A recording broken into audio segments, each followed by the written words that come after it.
Okay, so welcome everyone to the OpenSim webinar. My name is Jennifer Hicks. I'm the OpenSim R&D Manager and the Associate Director of the National Center for Simulation and Rehabilitation Research. I'll be serving as the moderator for the webinar today. I'm pleased to welcome today's presenter, Silvia Blemker, who's joining us from the University of Virginia. Next slide. The OpenSim is a freely available software application for visualizing musculoskeletal structures and simulating movement of humans and animals.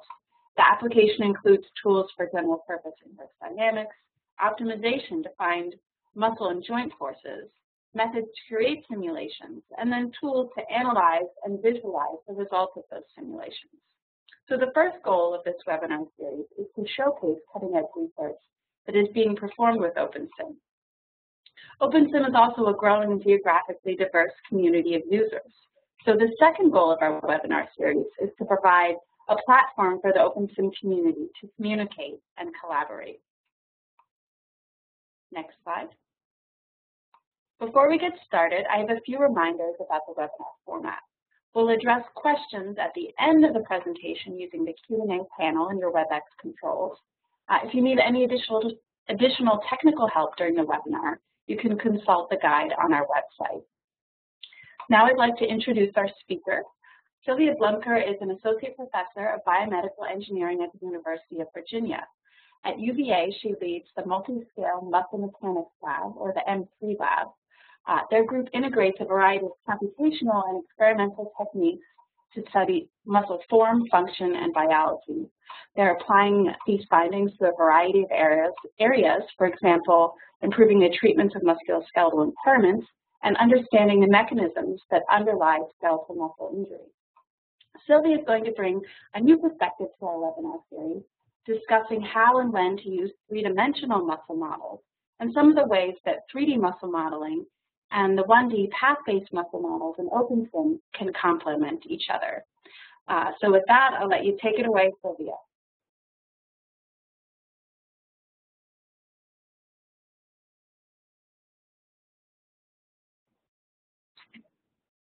Thanks for that introduction, Jen. You can hear me, right?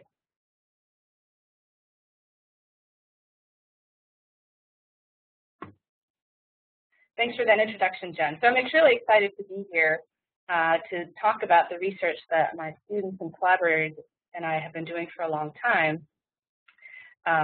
So I posed this question for the title, to create 3D muscle models or not, that is the question. So I borrowed from Shakespeare's Hamlet here, so I'm going to start with that and explain why I think that's a relevant title. So we're going to go up into the stratosphere for a second, and I'll get us back on to order of minutes really quickly. So Hamlet wondered to be or not to be. And so he was wondering, is it worthwhile to live life when it contains so many hardships?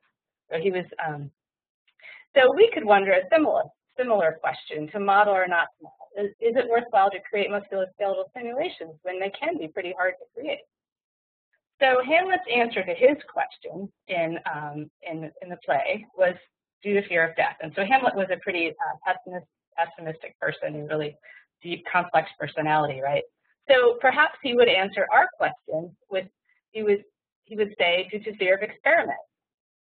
So while it seems laughable, I would say sometimes that might be a knee-jerk reaction of a modeler, is that we're so used to modeling that experiments can be scary.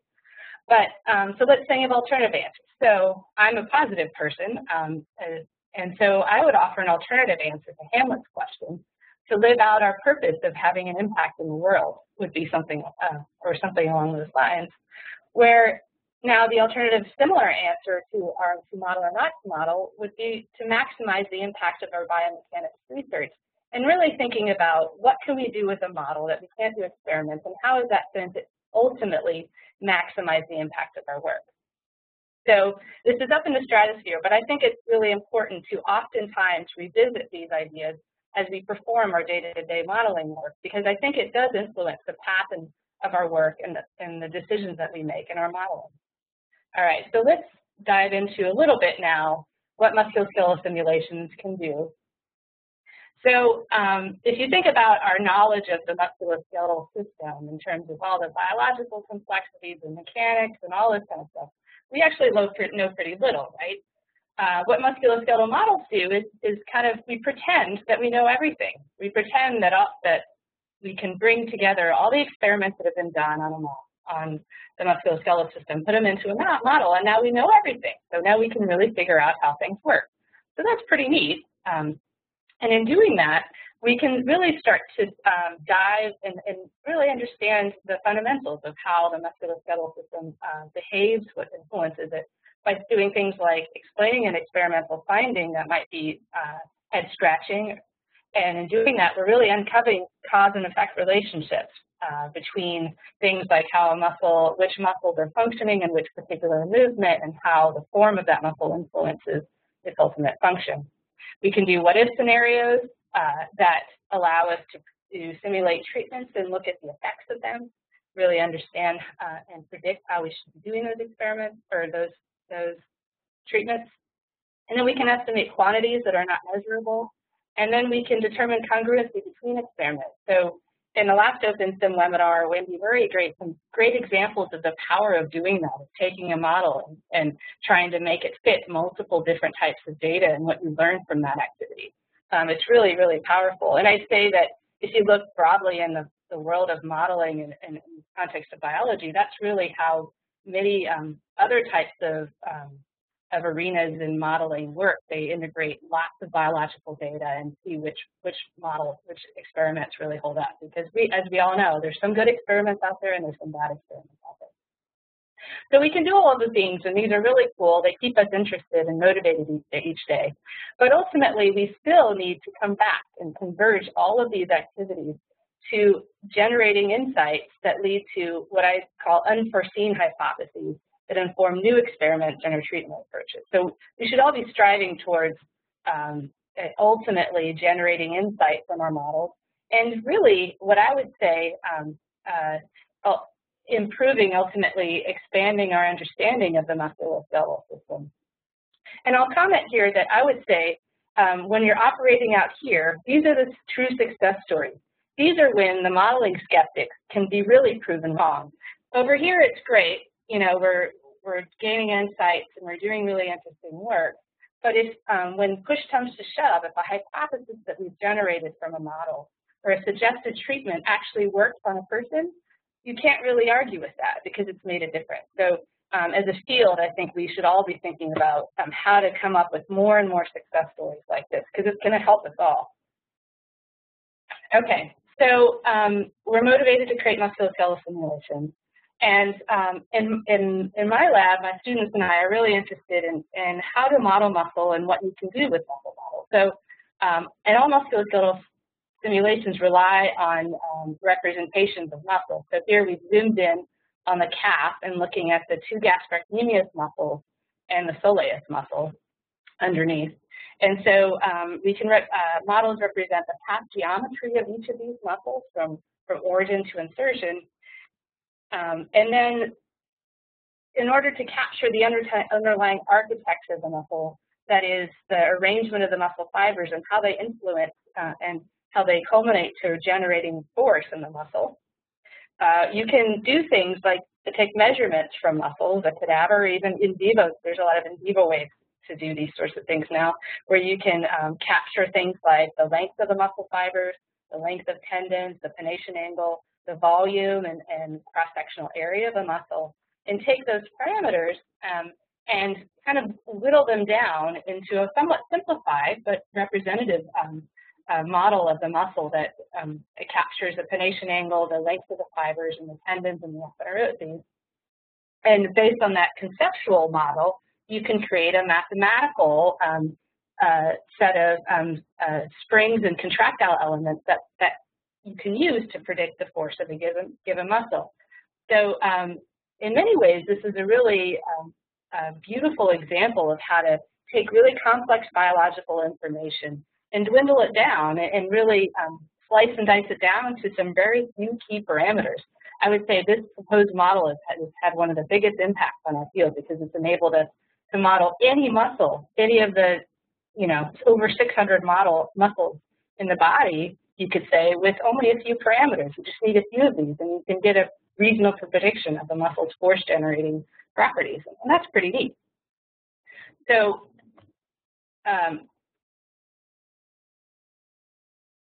this is the current representation of muscle, and it's been iterated on and improved on over time, but the key elements are described here. The passive stiffness of the muscle is represented with the string, with its in series with what we call the contractile element of the muscle, which is these are in parallel to each other, and then in series with a representation of the tendon, which really captures all the connective tissues, aponeurosis and tendon and muscle. So in my lab, where we use models like this, we also have thought about modeling a little more complexity. And so I'm going to first state that I'm going to call this a 1D muscle model for the rest of the talk. And you could argue if it's three-dimensional or one-dimensional. I call it three-dimensional because while it traverses 3D space, it's really aligned. So you could capture the trajectory of that path with one parameter. So and that's in contrast to what we call a 3D muscle model. That's a volume representation of the muscle, captures the volume of the muscle, of the aponeuroses, and the tendon. So it's pretty easy to see that the 3D model is more realistic, and it's so easy that I had the opportunity to actually ask my 5-year-old son the other day. I was in my office working on this, and he walked in, and I had the slide up, and so I asked him, I said, Jack, which model do you like better? He said, I like the blue and orange ones better. And then I asked him why. And he said, because they look more like real muscles. So I'm not sure if I was more excited that my 5-year-old son had just justified my entire research career, or that my 5-year-old son knew what a muscle should look like, given that I'm a muscle enthusiast. I do talk about them a lot. So I was excited that he actually knew, because this is totally unprompted. But albeit, so 3D muscle models do look more realistic in many ways than the one-dimensional counterpart. So, and that's great, you know, and there's a lot of actually emphasis on creating highly realistic representations of muscle in the computer graphics field, and that's a really burgeoning, ballooning field. But for us biomechanists, you know, realism and visual realism isn't necessarily the point. It's really to gain insights into the musculoskeletal system, and like we said, advance our understanding. So, so let's think about what are the key differences between what we call 1D and 3D. And I'm somewhat simplifying things here, and also really capturing the way that that my students and I, collaborators, have done this over the years. And so I'm not arguing that I'm wholly representing all of the 3D muscle models that are out there in the field, because there's a lot of them, and there's a lot of different variants on them. So, but I'm going to give you what I see as the key features that differ. So the first one, the obvious one, is the path geometry of the 1D model is a series of line segments versus the path geometry of the 3D model is a 3D volume. So path motion there's an implication of that on the path motion. So the path motion of a 1D model, i.e. how the muscle path moves with joint angle, is achieved through what we call via points and wrapping surfaces. So points that are applied along the length of the muscle, and wrapping surface that prevent the muscle path from penetrating bones or other structures, other muscles. Whereas in a 3D model, if you've embedded an underlying mechanics associated with it, then you end up predicting the path motion based on a finite element simulation. And you might be capturing the contact mechanics between muscles and bones, and all that kind of stuff. So you get sort of the path motion for free, in a sense, as long as you've captured all the relevant features. The underlying muscle architecture, so the prediction of the muscle force relies on, for each muscle, capturing the muscle architecture. So muscle architecture in a 1D model is based on nominally 5 parameters that capture the fiber length, the peak force, the tendon length, and the pennation angle, and the maximum contraction velocity. Once you have that, you have represented that muscle. The counterpart is for a 3D muscle model, most of that is taken up in the geometry itself. So we embed within these 3D volumes definitions of the fiber trajectories that include the length. The tendon and aponeuroses are modeled explicitly, but it's all sort of handled within the model itself. But then what's also very important is the underlying standards, whatever the intrinsic muscle properties that, for the most part, we assume these are consistent across all muscles. So you take intrinsic muscle properties and you apply these architectural parameters, and you can predict the force of a given muscle. So in a 1D model, you can achieve that through what we call the active force length curve, the passive force length curve, the force velocity curve, and the tendon force velocity curves. These are dimensionless curves that represent these properties of the muscle and tendon.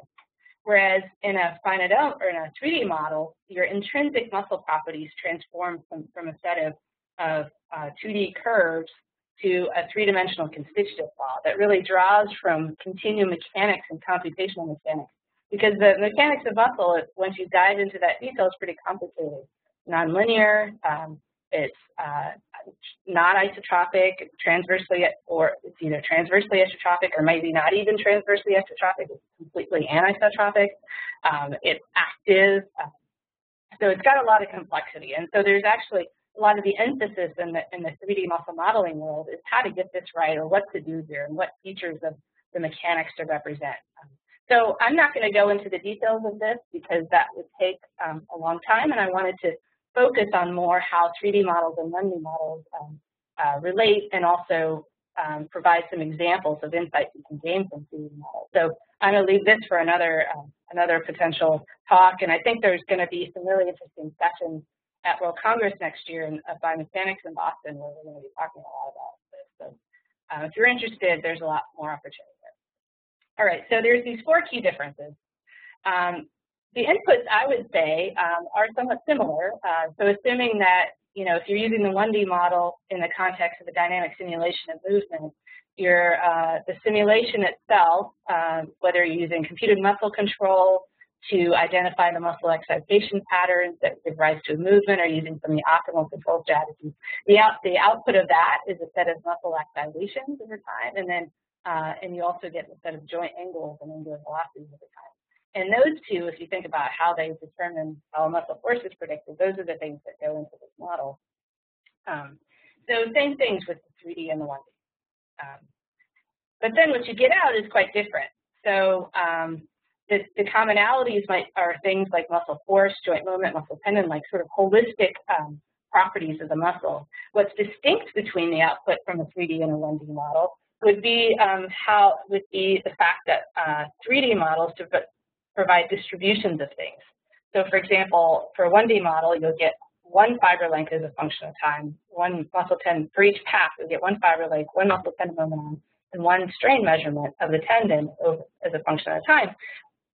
Whereas in a 3D model, for example, if you've sampled your muscle with several fibers that distribute throughout the volume, you get fiber lengths, a variety of fiber lengths, as many as you want as a function of time. So you can look at how fiber length distribution might vary over the volume. And you can look at also how fiber momentums vary over the volume.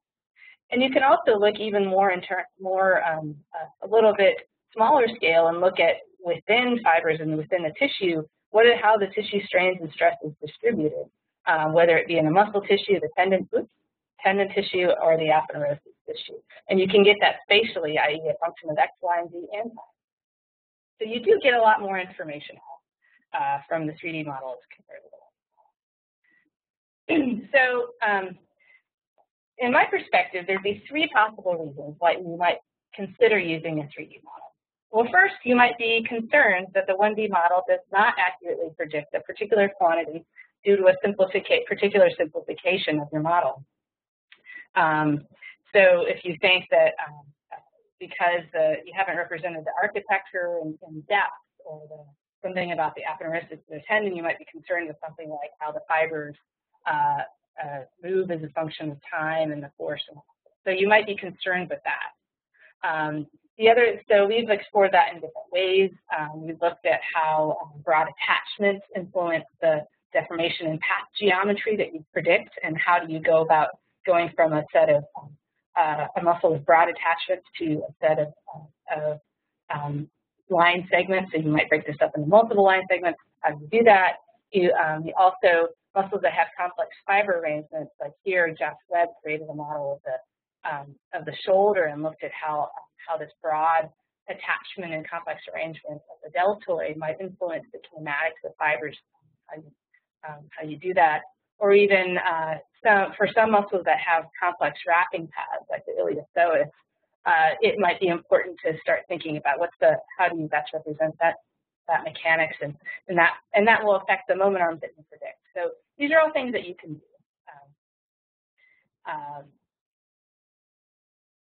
The number 2 reason why you might be interested in doing this would be to capture an effect of a feature that's not included in the 1D model. So I gave the example of an aponeurosis before, but what is, if you really care about the fact that there's an aponeurosis and tendon and separate entities, and that one is sort of embedded in the muscle and the other one isn't, you'd really need to go to a more 3D type model to really study the effects of that. And that, to a large degree, goes hand in hand with the idea that you might be interested in predicting a quantity that only the 3D model can predict, something like variation of fiber lengths across the muscle or tissue strain distribution, things like that. Obviously, you can't get that from it. So, but as you're going through these possible reasons and deciding what type of model to use, I encourage you, and we try to do this as much as possible, and I think we all do this as modelers, but just to keep in mind, keep your goal in mind. So that really your goal is to generate these new insights or hypotheses that ultimately will form an experiment. And it's important to get your model right, or else your hypotheses and insights will be completely invalid. But also, if you spend too much time really iterating here and creating the most fancy model because you want to get every X, Y, and Z right, you might have lost opportunities to make some real insights. So that's my one thing. And the other reason why, the other thing that you have to consider is that creating models, 3D models, does involve some hardships. And I'm quoting Hamlet here, so I'm going to play the pessimist for a moment here. I don't like to do it, but it has to be done. So it does involve hardship. So what are the types of hardships? So one obvious thing is that the computation time. So the 1D models, so Scott and his group has just published a paper of a 1D model that's faster than real time. So you can calculate the force based on this model and faster than real time. That's excellent. But as compared to a 3D muscle model, depending on your computer and the size of the model, obviously, but it takes a long time. For 1 second of real time, you might involve 3 hours of simulation time. And while computers are getting faster, they're getting bigger, got, cloud computing and things like that could distributed parallelized systems that allow you to speed up simulation time. I would argue still that whatever you can do here, you're not going to be anywhere close to real time if you've included the complexity that you really want to do with a 3D model. So this is an obvious trade-off. The parameters, interestingly, so there's fewer parameters in a 1D model, and really they're more known or more sort of identified versus many of the, in the 3D model, there's more parameters, and I would say fewer are known, quote and unquote. There's more and more experiments. The field, I think, is starting to catch up with the idea of using 3D models, and we have a number of colleagues in the field who are, and my lab included, who are trying to do experiments to provide the necessary parameters in the model. But they're not out there just yet. The assumptions that you make in a 1D model, while there's a lot of assumptions, and in many ways you could say there's more assumptions in a 1D model than a 3D model, given the difference in complexity, but they're more established. And I think that's important to consider because in a 3D model, by contrast, the types of assumptions that you make, many of them are much less established. So one example of that is in a 1D model, if you have one activation or one excitation signal leading to one activation signal that scales the force of the muscle. Well, now, once you deal with the 3D model, how do you assume that's distributed across the muscle? In most of the models that we create, we assume that activation is uniformly distributed. So if your activation level is about 30%, that across the whole tissue, it's nominally 30% active, and the stress is scaled by that. But we know that's an assumption, but we're not sure how, it's not an established assumption. It's a very clear, easy hole to reveal in a 3D model, but there's very limited information and limited real ways to kind of justify that assumption. And then similarly to this parameter idea, the validation in a 1D-based model system they're more standard practices, and they're based on, for the most part, existing experimental measurements. So you have a lot more kind of at your fingertips, and also with OpenSim and the models that come with it, those models have already been validated in many ways. And when you use a model from SIM, you should always, OpenSim, you should always make sure it's still valid in the context of your questions and your pursuit. But it's still, you're starting with a set of very standard validation practices versus in a 3D model, it's a lot more nebulous. We don't really have standard practices, and also, as I mentioned, less experimental data exists. Even if you had a standard practice, probably if we came up with one, we would identify that the experimental measurements don't necessarily exist to provide the standard for the standard practices. Okay, so these are the hardships. Okay, that was my pessimist hat, and I'm gonna take it back off and start to I want to dive into a short example of each of these in my talk. So the first one would be this idea that you're concerned that the 1D model does not accurately predict the quantity of interest. So I'm going to use the gastrocnemius, medial gastrocnemius as an example. So here what I'm plotting is for the lower limb model, the gastroc muscle tendon unit, predicting, okay, given I said an input conditions, very, very simple, just passive range of motion of the ankle. If you plotted the change in length of the muscle tendon unit and the 1D muscle fiber over the joint angle, this is what you get. So they're slightly different because of stretch in the tendon. So this is effectively series elasticity. So what you for sure first do, if you're concerned that this might not be quite right, is find some data to base your concern on. And the beauty is more and more every year, there's more and more really neato in vivo experiments that we can use to validate or to test our model. So here's one example that's actually been around for a while, Kawakami et al., and where they measured the fascicle length changes from ultrasound with the medial gastrocnemius. And this is what they found. So this is across a range of healthy subjects, the standard deviation. So what you see is that the magnitude of the length change from the ultrasound is a lot lower than what you predict with a 1D muscle model. So, okay, so let's say you say, okay, this isn't very good. So let's move to a 3D model and see what it does. And lo and behold, actually the 3D model predicts fiber length changes that are much closer and more resemblance of the experiment, which is neat. The other thing you see here, each line here represents the length change of a particular sampled fiber in the model. So you also get new information. You get what the model predicts is the range of behaviors you should see. But you could also look back at the ultrasound and see if that fits. But in this context, what we're really interested in is the magnitude here. So the difference. So now let's think about this a little further. So as I mentioned, the difference here is really due to the series elasticity. So what this implicates or implies is that the series elasticity is handled better in the 3D model than the 1D model. So let's dive into that a little bit. So I just said that's likely due to series elasticity. So let's see how that's captured in the 1D model.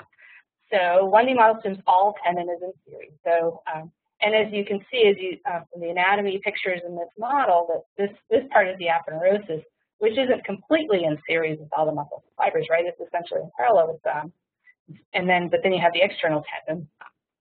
So that's one assumption. But then also, the other thing that the model in its reductionist approach does is assume that the ratio of the physiologic cross-sectional area of the muscle to the tendon cross-sectional area is constant across all muscles, and it's about roughly 100. Versus the 3D model, it separates the aponeurosis and the tendon, but then it determines the CSA directly from the FCD segmentation. So here we created this model for MRI data. So we didn't have to make an assumption here. We just get that we kind of get for free this ratio, this cross-sectional area. So that poses the question, well, what if we modify the series elasticity component of the 3D model if we calculated what this ratio should be based on our segmentation, that is, calculate what the CSA is and input that into the model. And that really ends up for the Achilles tendon. We went back to our segmentation, our MRI data, and estimated what we thought it should be. It's a little complicated because you have atherosis of tendons and there's different cross-sectional areas, but we roughly guessed that this number actually in the Achilles tendon could be as much as double of this, or in the system could be as much as double of that. So that's what we did. We doubled this ratio, and here's what you get in the lump parameter, or the 1D model. So once you modify the series elasticity, you get a much closer representation of the in vivo data.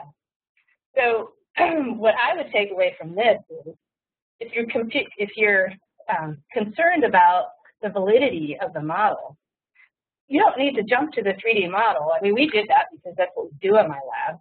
But really, the best, I would say, that takes a lot of effort and not necessarily too much benefit. Why not just go to the data, see if this problem exists, and if not, and if it does, then look at your model and see what about it you might need to change. Look at the parameters, and there's likely a solution where you don't need to move to the 3D. Or perhaps you look into a more complicated model, but then you boil it down and read it and improve your model. So always, if you're concerned about the accuracy, bottom line, don't move to complexity. Do some experiments. Don't fear them. Don't be handless. All right, so that was an example of the first. I wanted to move on to a couple of other quick examples where what I have found in my students and my collaborators, that as keeping our goal in mind of generating new insights, I would say that we, for the most part, operate on 2 and 3.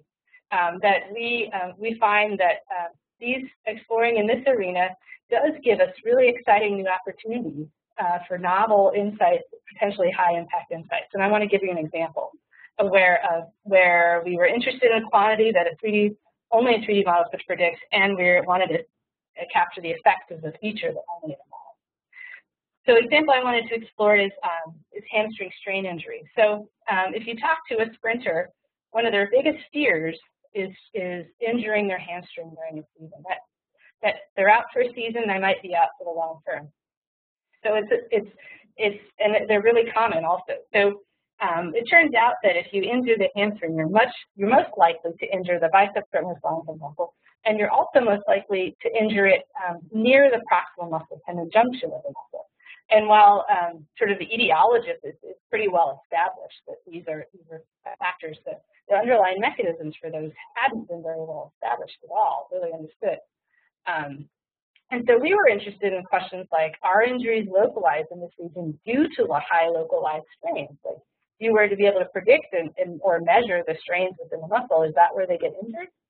Is the regions of high strain where they get injured? And if so, can the 3D muscle tendon morphology influence why strains are high enough? So given the fact that these are two things that, first of all, a 3D model can only predict these, and also a 3D model can only capture these, that lends itself perfectly to a 3D model. So we create our models from MRI, segmenting the muscle and the atherosis of interest, create a 3D finite model from that. I wanted to point out here that this is the biceps femoris long head muscle we studied because it's the most injured, and we wanted to look at in particular, the effects of the internal muscle tendon morphology. So this is pointing out the proximal aponeurosis, the proximal muscle tendon junction, and the distal aponeurosis. So it was important to capture those features. And so here's a resulting simulation where we've simulated an active lengthening condition, which is when the muscles are thought to be injured. Muscles we know in general are most susceptible to injury in active lengthening, but there's some evidence to show that in sprinting, these muscles are injured most commonly right at the end of swing when they're decelerating.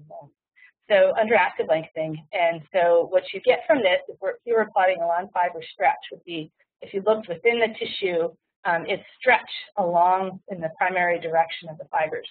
And so red is high, bad, and blue is low is fine.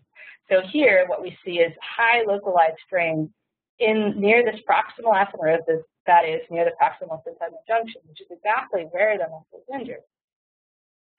So we can move on and actually tweak our model, look at some simplified representations, and really to figure out what's leading to that. So one sort of simulated experiment that Mike Reedborn, who built this model, performed was creating a number of models of varying the athenerosis dimensions to explore what effect that had. So this was an example of a model that had two wide atheneroses, and this is one with a narrow and a wide.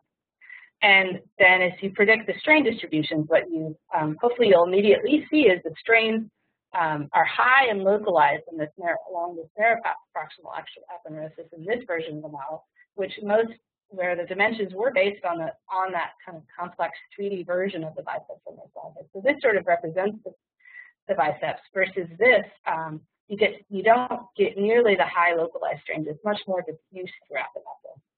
And this, if anything, probably resembles most the semitendinous or semimembranosus muscle.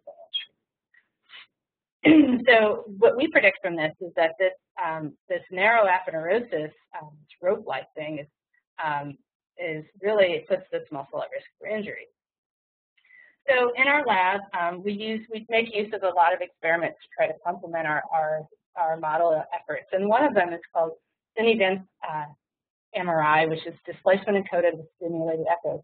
So Nick Fiorentino from the lab, recently graduated, performed a set of experiments on the biceps femoris muscle, long head muscle, where he used a device that actually was created by our collaborators at Wisconsin, Daryl Thalen and his students, that load the hamstring muscles in eccentric contraction, because that's what we were most interested in looking at, and where we could image the muscle through the sagittal plane, predict the displacements of pixels within the image. This is based on encoding displacement within each pixel, and reconstruct the displacements of the muscle over time. Based on this, we could calculate strains within the model. So this is a natural way to validate a model, but to be honest, we've gotten that modeling result, and we've actually submitted it for publication without direct validation.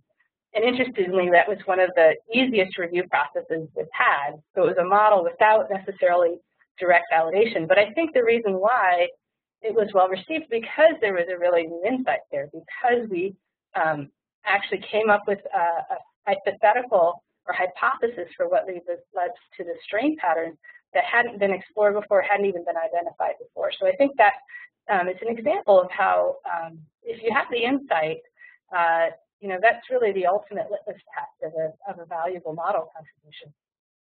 So because we had already had that prediction, it actually made us look at these experiments slightly differently. We would have thought, okay, you just compare with the model and then you're done. No, we actually looked at a hypothesis with this experiment that was really informed by the model results. So our model said that muscles with narrow atheneroses should have higher peak localized strains than wider atheneroses. And so we actually looked within our subject pool that Nick had studied and found that some people, even within this muscle, tended to have much more narrow atheneroses, and some people had much more wide atheneroses. We said, well, hey, look, we're measuring strains in this region. If our model hypothesis has any water or has any cred, then we should be seeing higher strains in these guys than these guys. And so Nick did that test. He compared the first principal strains in the region near the proximal athenerosis between the narrow case and the wide case, and saw a significant difference between the two. So the hypothesis that we posed really did follow through within this experiment, which I think, as I said, is a really good litmus test for your model. And of course, Nick also moved on to use the model or the imaging to validate a set of simulations of the biceps, where he did the imaging in two loading conditions, a passive and active, and was able to validate against that and test prediction from the other. So it was obviously these data, we can use these to validate the specific measurements, but I wanted to show an example of how you can use data also to test the hypotheses from your model. So here, again, back to this idea of keeping your goal in mind, this is an example of a model-generated hypothesis in the experiment, and ultimately, what you learn from that experiment can come back to your model, and it's really a loop. But striving to be over here, I think, embeds this more in the broader community of not just modelers, but people that are generating new insights and doing novel experiments. So I'll give one more example, and then I'll be done, which is a short one. It's also an example of how once you're in the 3D muscle modeling world, you can actually expand and consider a lot of other applications, because now we're capturing effects of these more complex features. So the example I was going to show you is motivated by the problem of palates, which is one of the most common birth defects in the world and in the U.S. So 1 in 700 births that's approximated has a cleft palate, which is a hole, essentially a hole in the roof of the mouth, which is sometimes combined with a cleft lip or sometimes not. So if you look at, so this is looking inside the mouth, and you see there's a hole here. And this is the uvula, which you usually see is one structure in the back of the throat here, the tonsil. So a child with a cleft palate has a hole there, and this is split. And it turns out that there's muscles in there. How cool is that? So if you look, this is the hard palate, so this would be up here, and there's muscles right behind it. And it turns out these muscles are intricately and essentially involved and essential for producing speech, for eating, and for swallowing, and even breathing. So there's these muscles back there that control the movement of the uvula up and down. So this gives you another kind of side picture of it. So this is a muscle of interest, or one of the muscles of interest. And here's taking now a section through the middle of your face. And so here's a hard palate, and this is what we call the soft palate. This moves up and down as you speak. And so here's showing that. So this structure, when we're producing any nasal consonant, which is really just M or N, our uvula or this structure is somewhat relaxed, and the muscle is not generating force. But for most other consonants, all oral consonants, this muscle has to contract and bring the velum, this structure is called the velum, up and against the back of the throat. So in a child that's born with a cleft palate, the main goal of the cleft palate repair surgery is to provide function for this muscle. So if there's a birth defect, these muscles are misaligned, and they cannot perform any of these functions. So a plastic surgeon will detach the muscle from their erroneous attachment, suture them together, and just hope for the best that this kid can talk. And it turns out that actually the outcomes from these surgeries are highly variable, and upwards of 25% of these kids, their muscles don't work after surgery. They do the surgery on about a 10-month-old infant, and they have to wait for several years to see if the kids can talk, because, as you know, 10-month-old infants aren't talking, so they have to learn to talk. And once they learn to talk, then they realize that they can't actually talk that well, so they have to go to vision surgery, speech therapy for lifetime. So we saw this as an opportunity to really figure out how these muscles function during speech, and see if we can come up with hypotheses for a model that could inform surgical practice. So Josh Inoue and Katie Palin from my lab created this first-generation version of the model with the velum. This is the levator muscle, and simulated contraction of this is the levator muscle, the main one, and predicted how much closure you get. So this closure is what's required to do for speech. And certain sounds require a lot of closure, and some sounds not as much. And it turns out that these children have issues with their with producing the sounds that require a lot of closure. So we want pretty much to design the surgery to give the maximum closure force generating potential for the muscle, which is going to be determined by the size and strength of the muscle, its dimensions, its length, its excursion capacity, all of those things, and the properties also of this velum. So we needed to capture this 3D model to capture this definition. So the first thing that that Josh and Katie did was compare. There's actually measurements of closure force in healthy individuals using a bulb sense pressure sensor in the back of their throat as a function of levator activation. So their EMG measurements from the literature. A group in Illinois has been doing these types of experiments for a long time. So compare the predictions of them with the model of experimental data and saw a good match. So in our quest for for trying to come up with insights as soon as possible. Once we have this, we sort of feel like, okay, we're on the right track. So let's just start seeing what insights we can gain. So the first simulation that Josh did was he looked at the question of overlap. So there's a few different types of surgery or ways to do surgery, and the ultimate outcome is when they realign this muscle here, sometimes they might end up with just suturing the muscles together, sometimes they might even separate. And some surgeons have started talking about whether there should be overlap, but many often are advocating against it, and there's really debate in the field. So we decided to look at that, see what happens if you overlap the muscle. And here's what we get. As you change the amount of overlap within the muscle, you might, if you add overlap, you're pretty much creating a more optimal tensioning situation, and that allows you to increase the closure force substantially.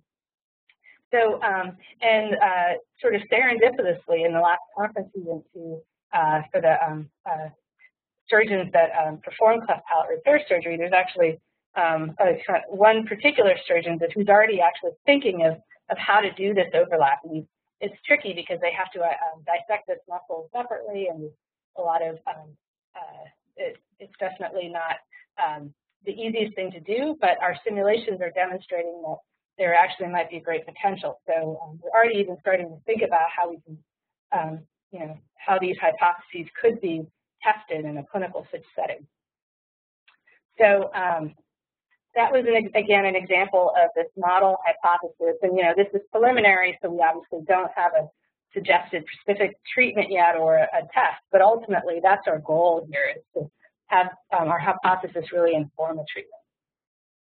All right, so I wanted to finish with also I'm saying danger, because as you do these 3D models and you start looking into details, and I referred to this a little bit in my constitutive model, you may actually lead into what I call biological never-never land, because there's devil in the details. So, for example, I had a student, Rahar Shirafi, who thought about this a lot, and she said, well, we're homogenizing all of tissue into one bulk structure. If you look inside of it, it's actually composed of connective tissue and fibers and fascicles. Is this homogenized, what we call constitutive law, even relevant? And so what she actually found is the connective tissue morphology and properties within the muscle really influences the tissue properties. And she also found that this varied enough across muscles that that the tissue properties likely vary across muscles. She also thought about how connective tissue influences the interface between muscle and this muscle tendon junction. So in the 3D models that I showed you, we assume essentially a clean break. Just muscle goes into tendon, and there's no much complexity there. But there's actually a fair amount of complexity. Fibers taper. There's a graduation of connective tissue properties. And Bahar, again, found that this connective tissue within there and then the gradual change really influences the strains and properties of the junction. So that leads us to biological never-never land, because that leads to a whole slew of questions. Well, what happens? So what causes the connective tissue structure to look like it does, and how does it adapt as you use a muscle? Why is it different between muscles? So these are images that a student named Cal Martin has recently collected via collaboration with a colleague here in BME, Shane Pierce-Cotler, where we're studying and staining for connective tissue, and where actually we're exploring what we call the new frontier, which is combining mechanics and biology to figure out what leads to the connective tissue structure that we observe by taking histology, using mechanical models, and combining this with what we call agent-based models that can be informed by micromechanics, but can also be informed by rules that govern how fibers and connective tissue, and even within connective tissue, the cells that determine what's in there, behave over time. And so one application that we're interested in is how muscles adapt to tendon transfer surgery, because we know that connective tissue and scarring is a really critical issue here, but there's really not much knowledge about what's leading to that, and further on, how to mitigate that. How might you do a surgery differently if you want to mitigate the effects of the use of scar or the development of scar fibrosis within the muscle. But we can't do that from mechanics alone. It's a signal, but you have to start thinking about the biology, thinking about things like inflammation and fibroblasts and all that stuff. So That's why I'm calling it biological never, never land. All right, so I wanted to close back to my first slide, so moving back up to the stratosphere a bit. So I posed a to model or not to model at the beginning, really, but the title of my talk is to create 3D muscle models or not. So you could pose the question similarly: is it worthwhile to create 3D muscle models when they contain so many hardships? And I spent a little time describing those hardships. Well, Hamlet would say due to fear of 1D models, but that sounds kind of silly. But so I would offer an alternative that create 3D models if maximizing the impact of your work necessitates you to be concerned that what a 1D model is not accurately predicting the quantity. But before you move on, make sure to look at some experiments first to verify that, and verify that your 1D model can't be refined to get at what you need. Likely that's the case.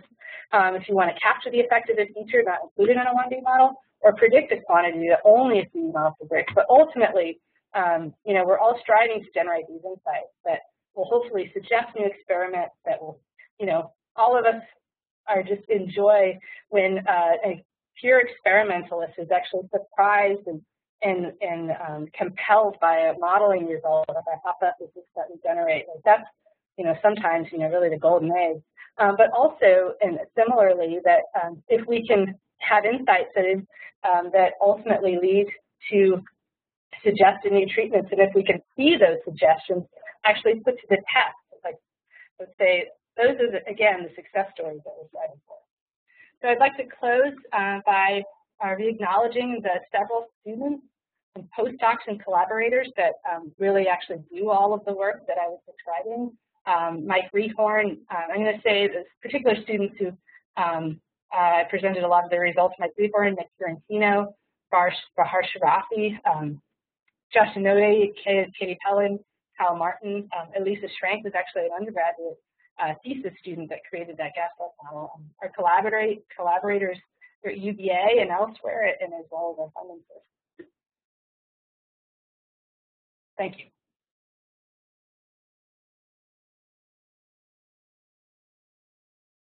Provided some great perspective on the modeling and simulation field as a whole, and gave some really cool examples as well. Now we'll get started with the Q&A session. All of the questions will be text-based. Find the Q&A box probably on the bottom right of your screen with your WebEx controls. Type in your question and make sure you select to ask all panelists when you type in your question. So while we're waiting for some questions to come in from the audience, I'll go ahead and ask the question. So this is a question kind of connecting from the last two examples that you presented. With the cleft palate overlap surgery, have you thought at all about whether there might be problems with remodeling or due to growth or due to scar tissue development for that particular surgery versus maybe the more traditional ones? That's a question coming from very little knowledge about cleft palate surgery. But it's actually, no, but it's a very important question. It's interesting. So we've talked to one surgeon who's figured out how he can isolate the muscle and stretch it, and he's actually doing it. And serendipitously, he had already started doing it in a number of his patients. And the pushback that he's gotten and that we've heard is that the idea that you have to separate the muscle from the mucosa around it, and that can that actually disrupts the blood supply to the muscle, and that would have negative remodeling effects. But there's no real evidence of that. Certainly, connective tissue and scarring is an issue in this context, but I wouldn't say it's more of an issue than in other contexts of other surgeries. So, and really these issues are actually the motivation for the last frontier set of research that we're doing, is that in our models we can provide insight into what the muscle will look like immediately. But much of the biological or much of the data, Sam Ward and Rick Weaver just recently published a study to show that muscles don't remodel the way that you'd expect them to or want them to, that sarcomeres don't necessarily add when you think they should add, those sorts of things. So really we need to understand that process. But in the context of the cleft palate repair surgery, what we have going for us in terms of generating insight is that there's very little mechanics understanding of even how that muscle works currently. So, we're taking baby steps, but just the idea that you can at least put the muscle at some good leverage to begin with, I think is an advancement over the current thinking in that field. Okay, yeah, that definitely makes sense. Now we have some questions coming in from the audience. First is from Ching Sai. He says, thanks for the talk. He was wondering what parameters you specifically changed in the 1D muscle model when you adjusted the PCSA to tendon CCSA ratio. Yeah, so effectively, because that's not like a direct input parameter, what I changed was I scaled the passive nominal force length curve of the tendon. So essentially scaled the stiffness such as to kind of simulate the effect of changing that ratio. So because it's the ratio went down, that means the stiffness should go down. Or, the ratio went up, i.e. the tendon is smaller, then the stiffness should go up. Okay, thanks. So another question from Angelica Ramirez. Do you think it's possible to mix 1D and 3D muscle models? So the 1D output could be a 3D input to simulate some biological effects. That's a good question, and we have actually done that in a few different contexts. So the key thing is that you've either ensured congruency between them or you don't care too much about it. But for example, one thing that the student Nick Fiorentino, who was studying looking at hamstring strains, he took the output from a fluid dynamic simulation of running that our collaborator Darrell Thalen collected. He took the length changes and activations from that and input that into his 3D model, and was able to look at then how increasing speed with running influences localized strain distribution. He saw some really interesting results there. So it's definitely doable. The downside, the trade-off is, congruency starts to be a question, and then also co-simulation. While I think there's potential to do that, simulating both at the same time, it's still pretty computationally intense. So, but that's a great question. I think there is some opportunity there, but again, it should be motivated by a specific question that necessitates that. Okay, now a question from Pietro Garofalo, and I'm going to try to interpret the question a little bit. So if you say you're trying to match what you see with an experiment, a 3D model with a 1D model, how do you know whether it's even possible to do it, given the inputs that you have for the 1D model? It's true, you're not sure, but I would say it's worth trying. The nice thing about the 1D model is there are not that many parameters, and the behaviors are somewhat intuitive once you've looked at it, once you're into a particular model. So in the case of the fascicle excursions, you can, even just playing around with it and seeing how the parameters, and similarly, identifying the parameters that are much more loosely tied to specific experimental inputs. And the tendon, these tendon properties, the tendon slack length and the ratio of cross-sectional areas are particular ones that are more, not as tied to specific measurements. Things like optimal fiber length, those come from direct measurements, albeit from cadavers, but they are. So you'd probably, you wouldn't want to go wild with that one, but the other parameters are worthy of study. So, again, you're not sure, but what I would say is it's worth it to pursue that. And even if you can't do it, you gain some insight from trying. And I think, and that will direct even what type of 3D model you need, what level of complexity you need in it, and those sorts of things. Okay, so now I think we have time for a couple more questions. I'm going to ask one more that came in, but if you have any more, go ahead and type those in. This is a question from Mohammed Sharif. Do you have any ideas or plans to speed up the 3D muscles so that they can be applied in dynamic simulations using current computers? That's a great question. We are working on that in a few different ways. Working on how to distribute the simulations, how to use potential GPUs to speed up simulations. And we have a number of colleagues who are doing similar types of, applying similar types of ideas to speed them up.